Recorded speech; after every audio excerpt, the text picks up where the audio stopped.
The language of birds, do not let it out until it gets adjusted, Sahil said. But I do not want to cage it, I said. You do not have to, he said with a sly smile, just pluck out the flight feathers on its wings and it will have no option but to stay. He looked at me expecting an agreement from me. I smiled back. Sahil was a well-known pigeon fancier in our village. Stories about him catching new birds every day and his experience to tame them were known to all. I told him how much I was worried about my pigeon not eating anything. He explained everything that I should do to make it eat something. Where do you keep it? He asked. My cousin made me a pigeon loft, I said. You know, he said before stopping to light a cigarette, you should learn how to tame your bird or it will leave you as soon as it gets a chance. Then he started telling his stories. I had heard a number of stories about him. My friends talked a lot about the pigeon fanciers in our locality. These stories spread faster than anything. Only 2 days after my cousin gave me this pigeon, everyone in my village knew about it. He took his phone out of his pocket and showed me pictures of some of his pigeons. He told stories about every one of them. How he catched them and what he did to them. I got back home and went up to the attic where I kept the loft made up of old plywood painted in white. I opened the door and took the pigeon out in my hands, feeling the warmth of its soft body. It made a few attempts to escape, so I had to hold it even tighter. Its whole body was as white as snow except the tail feathers. And a tuft of relatively long feathers on its nape, which were black. The feathers on its flank hid the claw entirely like socks. It is a fantail pigeon, my cousin said before giving it to me. It can spread its tail into a fan shape. I stretched its wings and looked at the shiny feathers that I had to pluck out. It fixed its wide eyes at me as if they had sensed my intentions. I could not decide if I should deprive the pigeon of its flight just to make sure it stays. It is what people always do to other people when they get over-possessive, take away their wings in the name love, so that they stay. Doubting their ability to fly again, finally I dropped this idea. I decided to give it reasons to stay, not to take its choices away. I knew how much I was going to miss it if it flew away. But I would not deprive someone of its flight because of my own insecurities. If I need to cage a bird just because it can fly, then I should get a dog instead. If it flies away, I would not tell my friends about my inability to pluck out its feathers, I decided finally. They will never understand. I put the pigeon back, spread a handful of grains on the floor and did whatever Sahil had instructed me to do. Soon, it started pecking at the grains. As days passed, I got more attached to it. I would spend most of the time looking at while it pecked on the grains and making that sweet sound. I had never imagined these things would give me so much pleasure. It snowed heavily that night. The snowflakes piled up on each other without making a sound, but the white light of dawn reflected from the snow illuminated the room.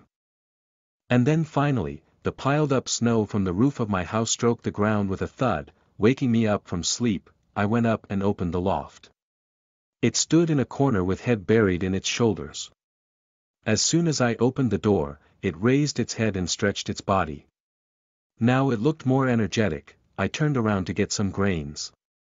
While taking grains out of the container, I heard the fluttering of its wings. I turned back only to see it flying onto the landing board. This sent a chill down my spine and my face turned red. Please, do not go away, I said in a low tone, wishing I knew how to speak the language of birds. Even before it flew away, I started missing it. I had never thought I would feel like this for a bird. I could now imagine how dull my life would be without it. My friends had lost their birds but they never felt like this. They would get new birds and forget the previous one as though it never existed. I could even imagine them laughing at me. They never hesitated to pluck out the flight feathers of their birds. I released the grains from my hand without making any movement as if it would make a difference. But then how long could I wait? I had to move. A slight movement of my hand and the pigeon was in the air, striking its feathers against the invisible air to get as far as I could see. I stood there as long as it took for my hope to mature into despair. 2 days later, while leaving my house, I saw a bird perching on the landing board with its body silhouetted against the evening sky. I went up. opened the door of loft and watched it enter. It then turned around and looked at me with its black tail spread in the shape of a fan and wings half stretched in pride. Ngôn ngữ của các loài chim, đừng để nó ra ngoài cho đến khi nó được điều chỉnh, Sahil nói. Nhưng tôi không muốn lồng nó, tôi nói. Bạn không cần phải làm thế, anh ta nói với một nụ cười danh mãnh, chỉ cần nhổ lông bay trên cánh của nó và nó sẽ không có lựa chọn nào khác ngoài việc ở lại. Anh ấy nhìn tôi mong đợi một sự đồng ý từ tôi.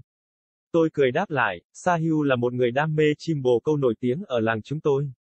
Những câu chuyện về anh ta bắt những con chim mới hàng ngày và kinh nghiệm của anh ta để thuần hóa chúng đã được tất cả mọi người biết đến.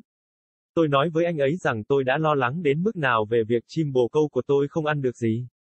Anh ấy giải thích mọi thứ mà tôi nên làm để làm cho nó ăn một thứ gì đó. Bạn giữ nó ở đâu? Anh ấy hỏi, anh họ tôi đã làm cho tôi một gác xếp chim bồ câu. Tôi nói, bạn biết đấy, anh ta nói trước khi dừng lại châm thuốc, bạn nên học cách thuần hóa con chim của mình nếu không nó sẽ rời bỏ bạn ngay khi có cơ hội. Sau đó, anh ấy bắt đầu kể những câu chuyện của mình. Tôi đã nghe một số câu chuyện về anh ấy. Bạn bè tôi nói rất nhiều về những người mê chim bồ câu ở địa phương chúng tôi. Những câu chuyện này lan truyền nhanh hơn bất cứ điều gì. Chỉ 2 ngày sau khi anh họ tôi tặng tôi con chim bồ câu này, mọi người trong làng tôi đã biết về nó. Anh ấy lấy điện thoại ra khỏi túi và cho tôi xem hình ảnh một số con chim bồ câu của anh ấy. Anh ấy kể những câu chuyện về tất cả mọi người trong số họ. Làm thế nào anh ta bắt được chúng và những gì anh ta đã làm với chúng. Tôi trở về nhà và đi lên gác xếp nơi tôi cất gác xếp làm bằng ván ép cũ sơn màu trắng. Tôi mở cửa và cầm con chim bồ câu trên tay, cảm nhận hơi ấm từ cơ thể mềm mại của nó. Nó đã thực hiện một vài nỗ lực để thoát ra, vì vậy tôi phải giữ nó chặt hơn. Toàn thân nó trắng như tuyết trừ lông đuôi, và một chùm lông tương đối dài trên gáy có màu đen. Những chiếc lông bên sườn của nó che đi bộ móng hoàn toàn giống như những chiếc tất. Đó là một con chim bồ câu có lông vũ. Anh họ tôi nói trước khi đưa nó cho tôi, nó có thể xòe đuôi ra thành hình quạt. Tôi vươn đôi cánh của nó và nhìn những chiếc lông óng ả mà tôi phải nhổ ra.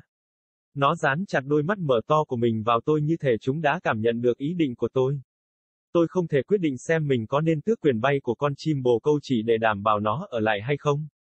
Đó là những gì người ta luôn làm với người khác khi họ vượt quá tư thế tước đi đôi cánh của họ nhân danh tình yêu để họ ở lại.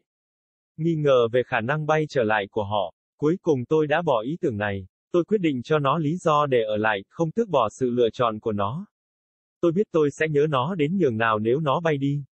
Nhưng tôi sẽ không tước quyền bay của ai đó chỉ vì sự bất an của bản thân. Nếu tôi cần lồng một con chim chỉ vì nó có thể bay, thì tôi nên mua một con chó thay thế. Nếu nó bay đi, tôi sẽ không nói với bạn bè về việc tôi không thể nhổ lông nó, cuối cùng tôi đã quyết định. Họ sẽ không bao giờ hiểu được. Tôi đặt con chim bồ câu trở lại, trải một nắm ngũ cốc trên sàn và làm bất cứ điều gì Sahil đã hướng dẫn cho tôi. Chẳng bao lâu, nó bắt đầu mổ vào các hạt. Ngày tháng trôi qua, tôi càng gắn bó với nó. Tôi sẽ dành phần lớn thời gian để nhìn vào khi nó mổ vào các hạt và tạo ra âm thanh ngọt ngào đó.